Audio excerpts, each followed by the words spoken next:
Generally speaking, the 490-year prophecy in Daniel chapter 9 has been understood in one of two ways. Some see it as being fulfilled in the 2nd century BC, at the time of the Jewish revolt against Antiochus Epiphanes. Having discussed this view at length in a previous video with its strengths and weaknesses, I want to now turn to the alternative perspective, that the 490-year prophecy has to do with Jesus Christ.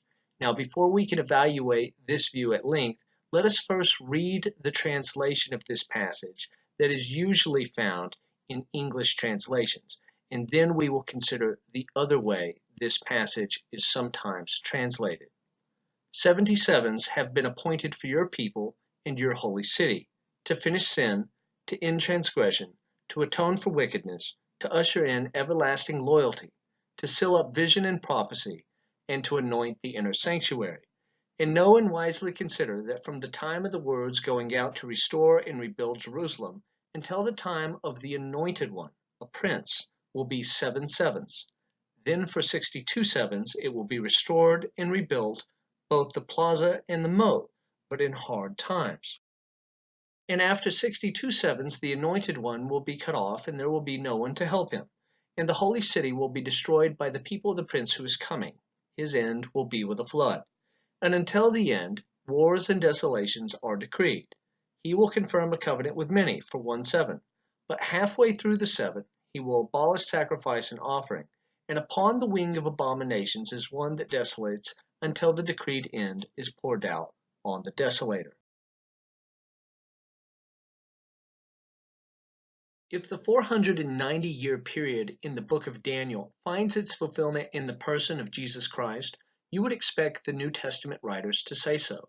But as it is, they never plainly say this. However, there are a number of places in the New Testament where they seem to imply this, and we want to take a moment to look at the most interesting examples. So we will begin with Luke's infancy narrative, the story of the birth of John the Baptist and the birth of Jesus the Messiah. Now, in this story, Luke is very careful to communicate to his audience the number of days that have transpired. Let me show you what I mean. First, Gabriel announces the birth of John to his father in the temple.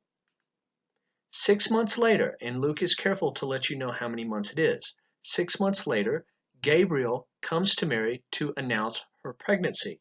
And in Jerusalem at the time, the Jews were using a lunar calendar of 30 days for each month. And so 6 months times 30 for 30 days gives us 180 days. Now, from the time that Gabriel announced the pregnancy to Mary until the time of Jesus' birth would presumably be a standard pregnancy of 9 months. So 9 times 30 gives us 270 days, which we can add to the 180 days that have already transpired, giving us a total of 450 days. Now, Mary is unclean for 7 days up until the time of Jesus' circumcision. Luke tells us this. This is what Leviticus 12 and verse 2 indicates should be the case. Luke is always very careful to show you how Jesus' parents kept the law of Moses. So we add those 7 days to the 450 days that have already transpired to get 457 days. And then again, Luke points out to us that she goes through an additional period of uncleanness for 33 more days, as it states in Leviticus chapter 12, which means that we take the 457 days that have already transpired, we add this 33 days, and we get 490 days. Now, the interesting thing is not just that it's 490 days, but afterwards she takes Jesus to the temple, right? And there's a guy there who's been waiting for the fulfillment of prophecy, and he sees Jesus and calls him the Anointed One, the exact language that is used here in this prophecy in Daniel chapter 9. Now, more interesting than that is the fact that Gabriel is the annunciating angel in this passage. He does not show up very often in the Bible, not at all. But he does show up to announce this 490-year period in Daniel chapter 9.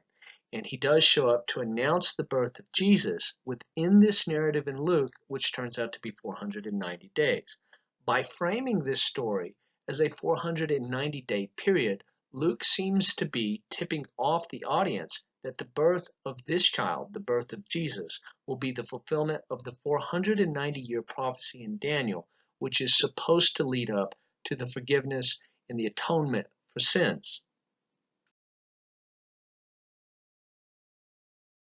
So far, I've hit the audience with the same either-or dilemma that you often find in the literature on Daniel chapter 9, that either the 490 years was fulfilled at the time that the Jews drove Antiochus Epiphanes out of Jerusalem in 164 BC and rededicated the temple, or the 490 years has to do with Jesus in the 1st century AD.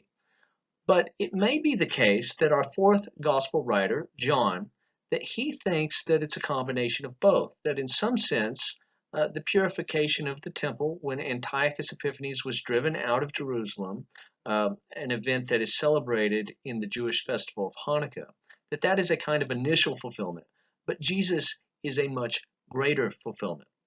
In John chapter 10, Jesus is in the temple at the time of Hanukkah, and people come up and start asking him Hanukkah-related questions. Then came the festival of dedication, that is the same as Hanukkah, at Jerusalem. It was winter, and Jesus was in the temple courts walking in Solomon's colonnade. The Jews who were there gathered around him, saying, "How long will you keep us in suspense? If you are the Messiah, tell us plainly." Now, why are they asking him this question at Hanukkah? Right? John incorporates a lot of knowledge of the Jewish festivals. These things are not disconnected. John is a very sophisticated writer. There are no redundant words in John. All of these things are meant to work together. So what does it all mean? Well, the reason they're asking him this question at Hanukkah is because they want a leader like Judas Maccabee. Whenever Antiochus Epiphanes was driven out of Israel, it was Judas Maccabee who led the charge to drive him out, and it was Judas Maccabee who sanctified the temple. Now, that's the kind of Messiah they want. They don't want a crucified Messiah. They want a warrior Messiah to drive the Romans out of the temple the same way that Judas Maccabee drove the Greeks out of the temple. But look at what Jesus says here. He says, "What about the one whom the Father sanctified as his very own and sent into the world?" Now, this is very interesting here because they want someone like Judas Maccabee to sanctify the temple. But Jesus says he is the one who is sanctified.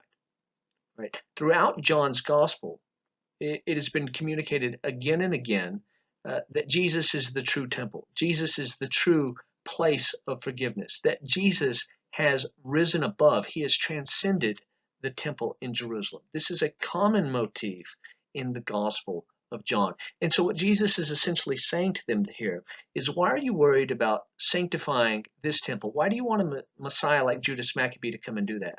I am the Messiah, and I am the sanctified temple. I am the greater fulfillment of Hanukkah.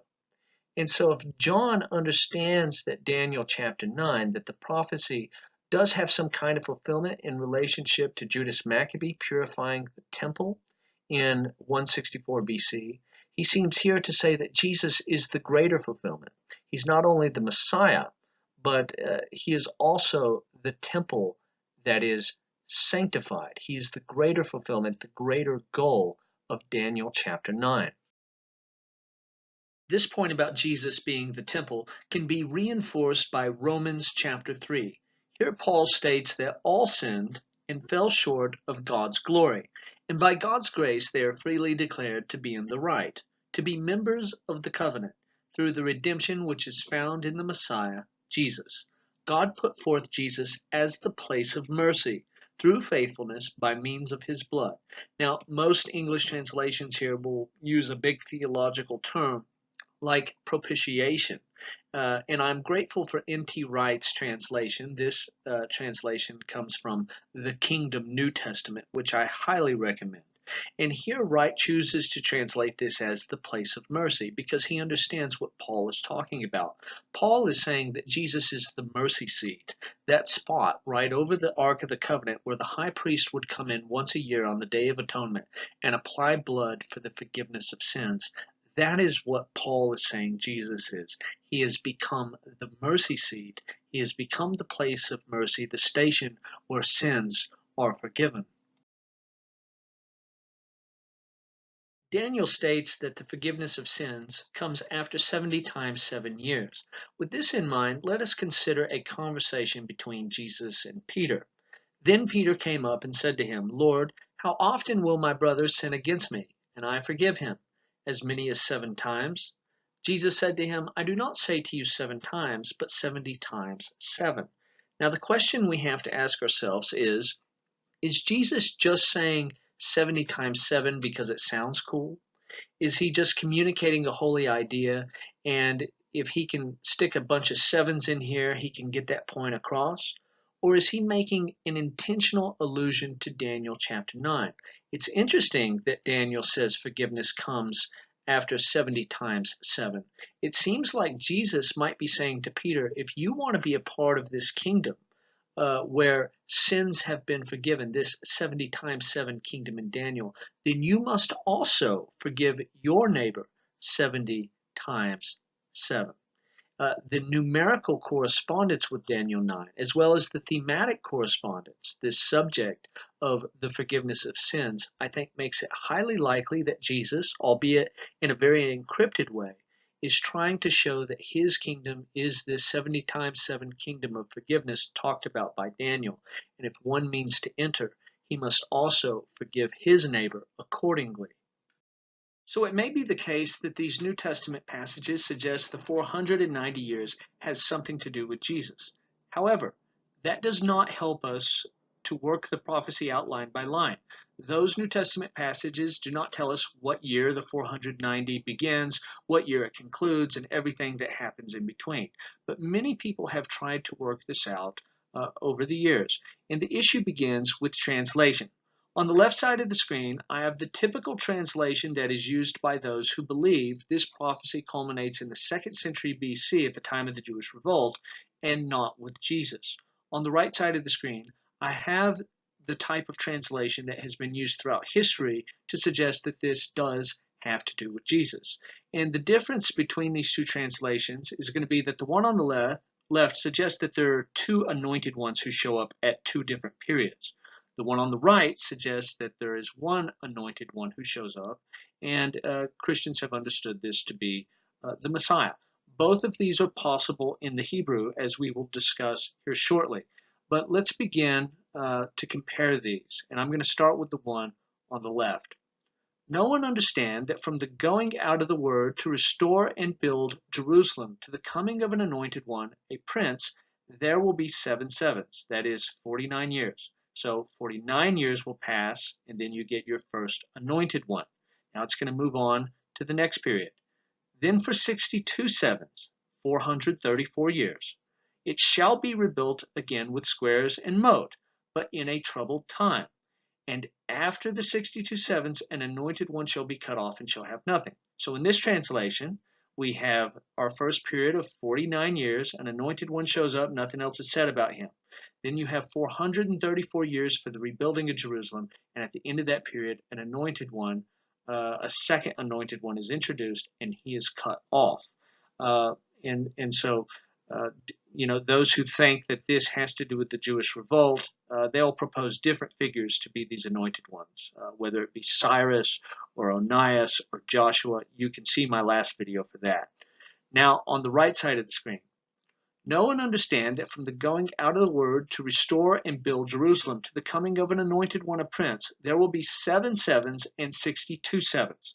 So here you see that you only have one anointed one, and he doesn't show up until the end of these 2 periods. The 7 sevens, 49 years, and the 62 sevens, that is 434 years.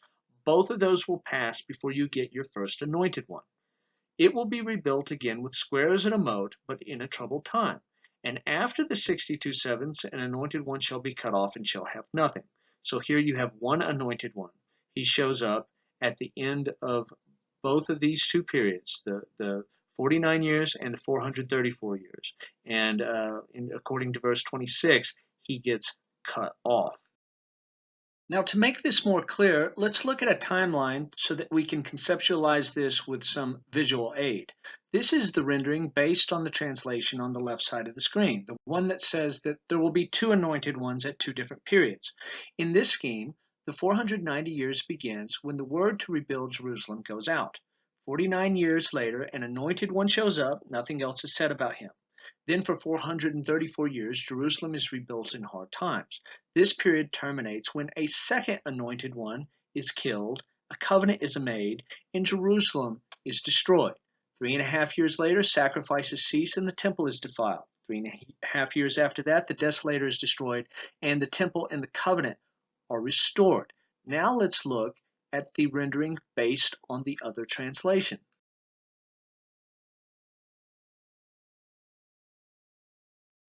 In this rendering, the 490 years begin when the word to rebuild Jerusalem goes out. That is followed by a long period of 483 years in which Jerusalem is rebuilt in hard times. At the conclusion of that 483 years, only one anointed one shows up, and he is cut off. A covenant is made, and the city is destroyed. 3.5 years later, sacrifices cease, and 3.5 years after that, the desolator is destroyed, and temple and covenant are restored.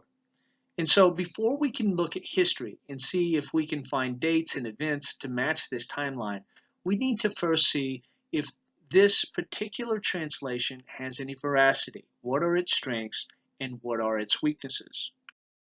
On the screen, you can see verse 25, the verse that is giving us so much trouble. And when you get to a very difficult and ambiguous text in Hebrew, one of these passages that can be read more than one way, it helps to look at ancient Greek translations, because the ancient Greek translations can at least show us how some Jews were reading and understanding this passage at the time.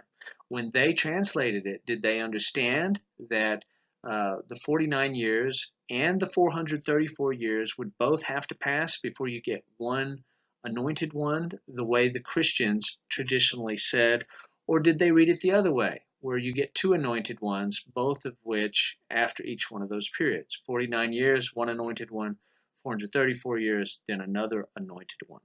Well, in fact, the ancient Greek versions combine the two periods to just get one anointed one.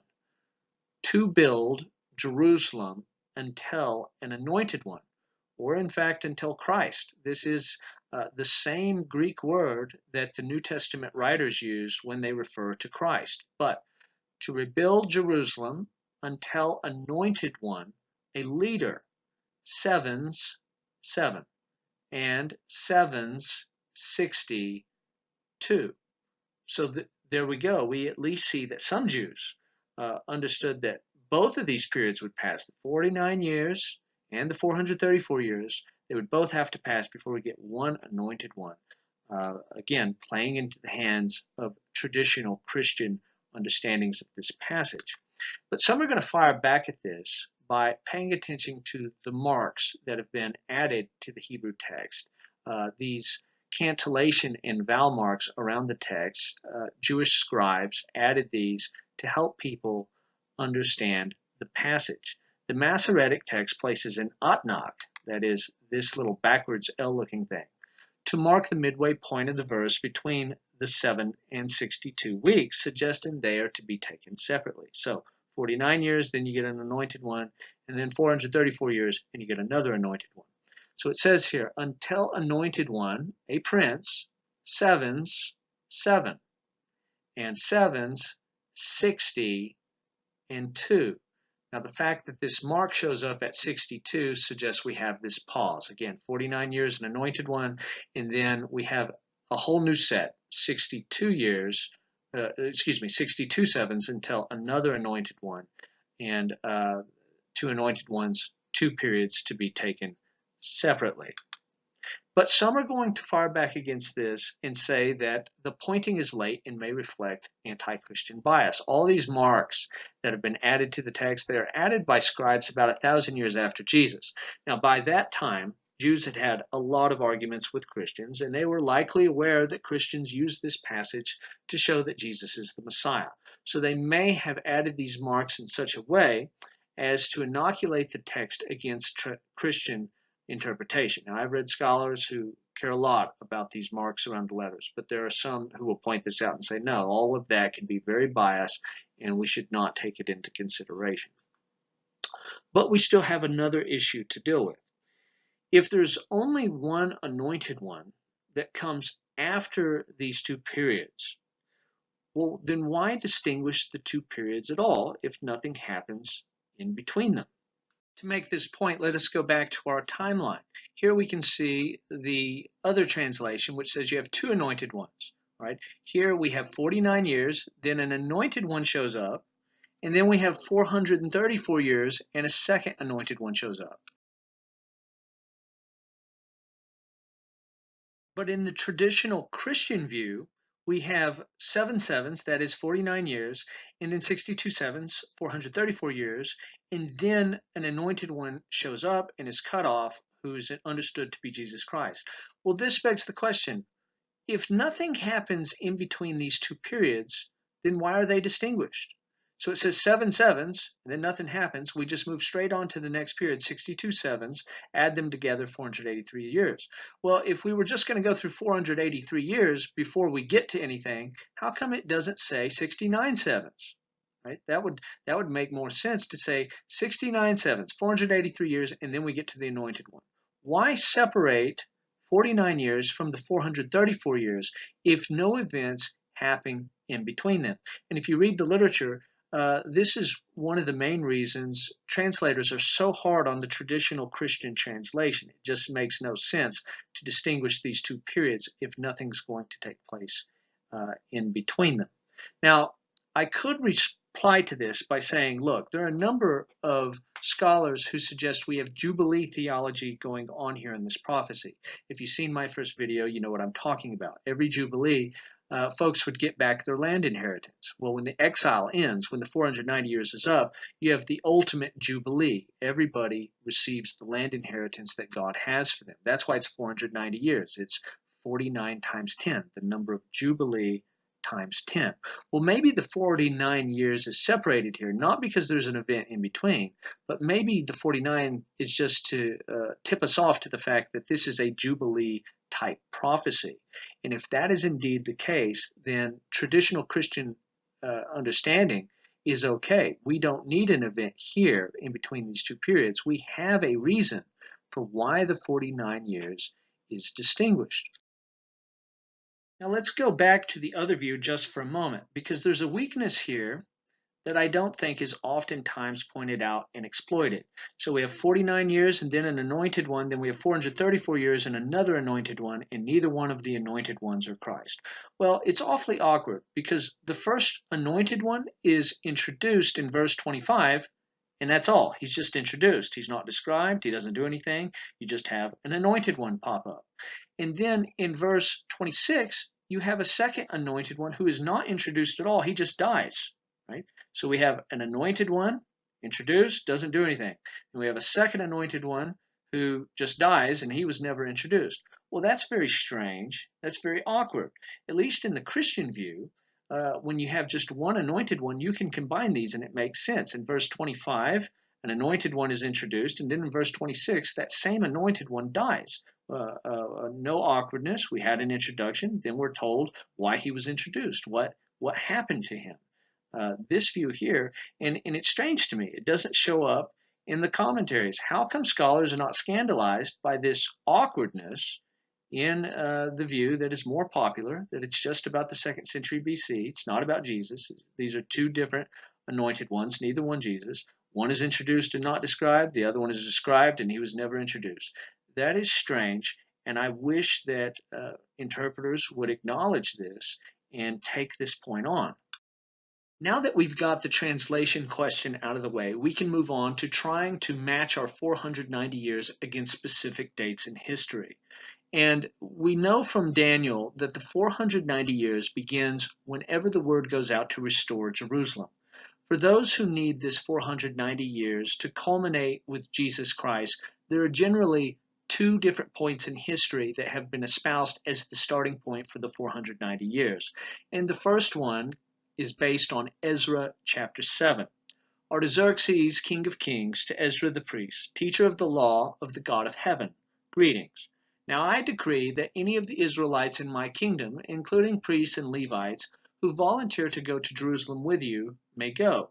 Moreover, you are to take with you the silver and the gold that the king and his advisers have freely given to the God of Israel, whose dwelling is in Jerusalem, together with all the silver and gold you may obtain from the province of Babylon, as well as the freewill offerings of the people and priests for the temple of their God in Jerusalem.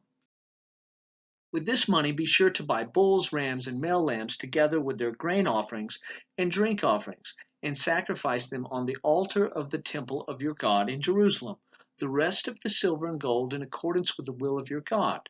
Deliver to the God of Jerusalem all the articles entrusted to you for worship in the temple of your God, and anything else needed for the temple of your God that you are responsible to supply, you may provide from the royal treasury. The word from King Artaxerxes for Ezra to return and take articles and wealth in order to restore the temple in Jerusalem may very well be the starting point of the 490 years. If so, it starts in 458 or 457. And the 483 years leading up to the Anointed One would be 26 or 27 AD, and 7 years later, you would arrive in 33 or 34 AD. Now, this schematization is worth our notice because historical Jesus researchers usually will place his death in either 30 or 33. Now, there are some folks who will go outside of those 2 years, but generally, those are the ones that you are going to find in historical Jesus research. And so this scheme here is interesting because it can culminate in the year 33 AD, one of the possible years of Jesus' crucifixion. Now, you still have a number of issues here, right? If we think that, at the end of the 483 years, this is when Jesus begins his ministry, well, then look here, we have about a 7-year long ministry of Jesus, spanning from 26 or 27 up to 23 or 34. In John's Gospel, the ministry of Jesus seems to be about 3 years long, and that's the way it's traditionally been understood. Also, sacrificing ceasing in the temple, when did that happen in the life of Jesus? The city being destroyed, that certainly didn't happen in 26 or 27 AD. It's not destroyed until much later, around 70 AD. Also, the destruction of the desolator at the end of the 490-year period. Who would that be? What bad guy who desecrates sacred space is destroyed at the end of that period? I suppose you could go spiritual with it and say it's Satan or something like that, but there's no indication in Daniel that it would be a being from the unseen realm. And so, you can pick this starting point and get yourself landed around the time of Jesus and perhaps right on the year of Jesus' crucifixion, but you still have all these other things to account for. Now let's rework this same perspective, beginning with the return of Ezra. You could get the ministry of Jesus in 26, 27 AD, and then 3.5 years later, when the sacrifices are supposed to cease and the temple is defiled, let's say we spiritualize that and make it about the death of Jesus. He is presented as a sacrifice. He is presented as the temple of God. In 30 AD is one of the dates that is very possible for the crucifixion of Jesus. So things could line up a little bit better then. And then you have the final 3.5 years. What to do with that? Well, if you've been through my videos on the book of Revelation, it's very interesting. John does not ever discuss a final 7-year period, but several times he discusses a 3.5-year period.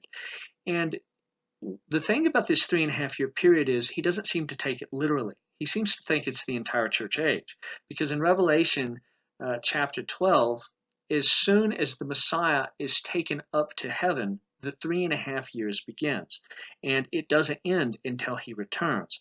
And so there are multiple places in the book of Revelation where you can tell that the final 3.5 years, at least in John's mind, span the entire church age. All the martyrs put to death in the church age are the martyrs of the 3.5 years. Again, if you've probably never heard that view, I prove it at length in my presentations on the book of Revelation. I encourage you to go and watch those. Now, this view could work, for the book of Revelation, but then again, look at the problems here.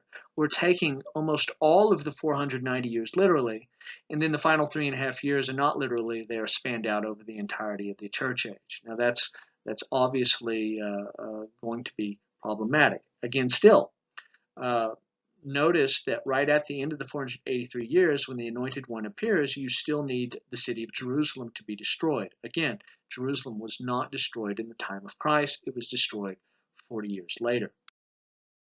The other starting point comes from Nehemiah chapter 2. And may I have a letter to Asaph, keeper of the royal park, so he will give me timber to make beams for the gates of the citadel by the temple, and for the city wall, and for the residence I will occupy. And because the gracious hand of my God was on me, the king granted my request. So maybe this is the word going out from the king to begin the 490 years. Not Ezra's return, but Nehemiah's petition. Then I said to them, you see the trouble we are in. Jerusalem lies in ruins, and its gates have been burned with fire. Come and let us rebuild the wall of Jerusalem, and we will no longer be in disgrace. So let's start here with this date, which is in 445 BC, or potentially 444 BC. The problem here is it runs so late, 38 or 39 being when the Anointed One is supposed to show up. That is certainly past our window of acceptable dates for the crucifixion of Jesus, and the whole process would culminate in 45 or 46 AD. No reason to believe that that year is of any particular significance in Christian history. However, some people have proposed this solution. There are many, especially in the evangelical church, and especially associated with the school of thought that we call dispensationalism. There are many who suggest we can begin with this late date of 445 or 444 and still line up with Jesus to be crucified, most likely in the year 33. At least 33 is more likely than the year 32. And they do this by saying Daniel is using a lunar calendar, not a solar calendar. Now, there are less days in a lunar year than in a solar year. And so 483 years on time for the Anointed One, on time for the Messiah, can run out, 6 or 7 years earlier than a solar calendar. And so we end up at one of our viable dates for the crucifixion of Jesus, 33 AD. But this leaves 7 years unaccounted for. What do they do with them? Well, they postpone them, and they suggest the final 7 years get broken off and deferred to a future tribulation period. Now, some will say a rapture takes place at the beginning of the 7 years. Some will place it in the middle. Some will place it toward the end. But nevertheless, they are all in agreement that your final 7 years of Daniel end up getting postponed. Now, I want to stop here and talk about this for a moment because this is very popular in the evangelical world. And a lot of people assume that you do have a final 7 years coming. Now, what many of them do not realize is how many contingencies, how many grasping at straws you have to do to make all this work. First of all, the period has to begin with Nehemiah's return to rebuild the wall. You have to be able to use a lunar calendar instead of a solar calendar, which is very interesting because the books from this period that are most similar to Daniel, like Jubilees in the book of Enoch, which also talks about the coming of the Son of Man, they use a solar calendar. And in fact, they hate the lunar calendar. So the book of Daniel is very similar to those books, both in its timing and its themes and the way it sees history. And yet these folks, these rapture folks, are suggesting that Daniel is going to use a lunar calendar while the most related books from the period are using solar calendars. That is something that they need to justify. Also, what if Jesus died in the year 30 AD? Well, then this scheme does not work. This final 7 years being postponed, well, what's the justification for that? Daniel never tells you that we're going to run through 483 of these years right in a row, and then we're just going to pause for thousands of years, and then the 7 years comes later. Superimposing that pause between 483 and the 484th year, that is not something they got from Daniel. That is something they are imposing upon the text. You need all of these things to fall into place here. And we're talking about a massive mountain of production that is standing on this skinny little needle of theory.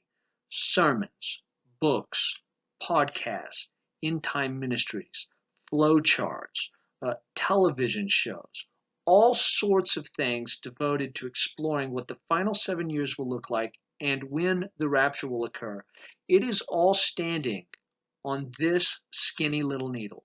There is no New Testament passage which tells you the future will have a 7-year tribulation period. All of that comes from this particular interpretation of Daniel 9, and it is an interpretation that is very sketchy and that has a lot of improbabilities, yet you need them all to work to justify that massive mountain of theological speculation about the end times.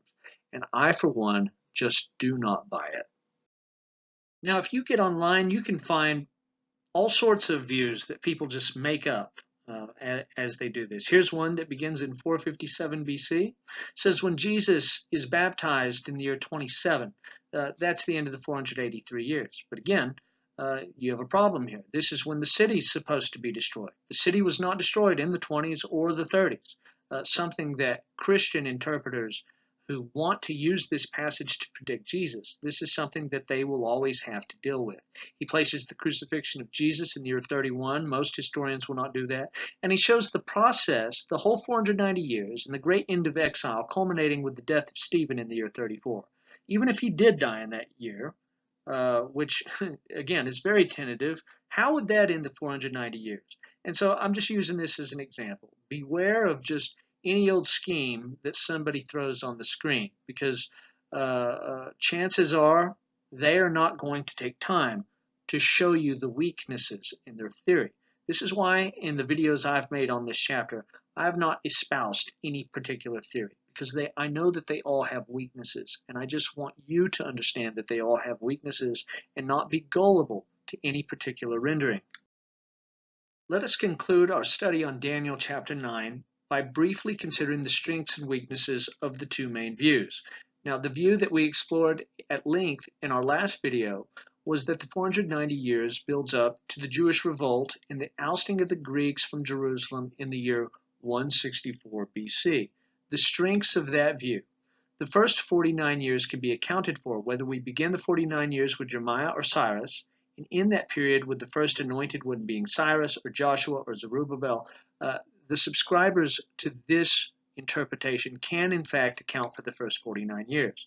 Now the final 7 years they can account for as well, beginning with the death of Onias as the second anointed one and leading up to the end of the Jewish revolt in the year 164. They do have a 7-year period marked out that they can use to make sense of things. Also, not only was the temple restored in the year 164, the desolator Antiochus Epiphanes, he did also die in that year, and so they do have some elegance in that view. However, there are problems. No one knows when to begin counting the 490 years, and the second big period, the 434 years, they passed the Maccabean revolt by over a century, which leads interpreters to all sorts of excuse-making to still try to make that work. The only detectable covenant is 4 years too early. Remember that the final 7 years begins when a covenant is made. Well, they think that's 171 when the anointed one dies. However, 175 BC is when they actually have the covenant. Jerusalem and the sanctuary were never destroyed at this period, and the desolation of the temple lasted 3 years, not 3.5 years. So some major strengths and some major weaknesses. The Jesus view has some strengths and weaknesses also. The strengths, either beginning with Ezra and Nehemiah, the relevant dates always land no more than a decade from the Christ event. Many scholars, most scholars, will think that this passage is all about Antiochus, despite the fact that the 490 years miss Antiochus at least by 50 years and sometimes by over a century, depending on when you begin counting your 490 years. But when you begin with Ezra and Nehemiah and see it as culminating with Jesus, it never lands more than about 10 years away from him, and sometimes it can land right on the years of his crucifixion, as we seen earlier. This is, I think, a major advantage that the Jesus view has over the Antiochian view. Early Greek versions understand the Hebrew in a way beneficial to this interpretation, that 49 years pass, then 434 years pass, and then you have an anointed one. Traditional Christian interpretation of this passage needs it rendered that way, and in fact, the early Greek versions do assist with this. Luke seems to believe it works somehow. That's why he makes the Christmas story 490 days. John 10 and Romans 3 regard Jesus as the sanctified inner sanctuary, which is important because the culmination of the 490 years is to sanctify the Holy of Holies. Well, obviously the temple in Jerusalem was not sanctified in Jesus' time, but if he is in fact the Holy of Holies, the place of forgiveness, then this could work. Now, there are problems. No explanation for breaking the 483 years into two periods of either 49 years plus the 434 years, with nothing in between them. However, I did try to offer a rebuttal to this criticism at an earlier point in the video. 7-year ministry of Jesus is hard to reckon, and some of our schemes would require this. What do we do with the final 7 years of the 490-year period? If we try to make that about Jesus, it's just hard to reckon because very few are going to think that Jesus had a 7-year ministry. Postponed 7 years do not show up either in this passage in Daniel or in the New Testament. You have to superimpose the postponing of 7 years onto this text. Lunar calendar is not suggested by the text as one of our interpretations was needing the lunar calendar. And of course, Jerusalem was not destroyed in the 20s or the 30s. That is part of the prophecy. And so, as I said at the beginning, all the views have some strengths, but they all have major weaknesses. And I cannot tell you exactly how to line this out, and neither can anyone else. I've never seen anybody do this comprehensively in a lot of detail and it be convincing. And so I just hope that if I've given you anything here, I've given you a sense of skepticism, not toward God and the Bible, etc., but toward those who think they can work it all out. It may be that no one has explained all this yet, or maybe they won't until the second coming. I don't know. But just be very wary of people who think that they have this in the bag, or those who just state as a matter of fact that the final 7 years have been postponed and there's a rapture coming. All of that is based on very tentative interpretations of this chapter.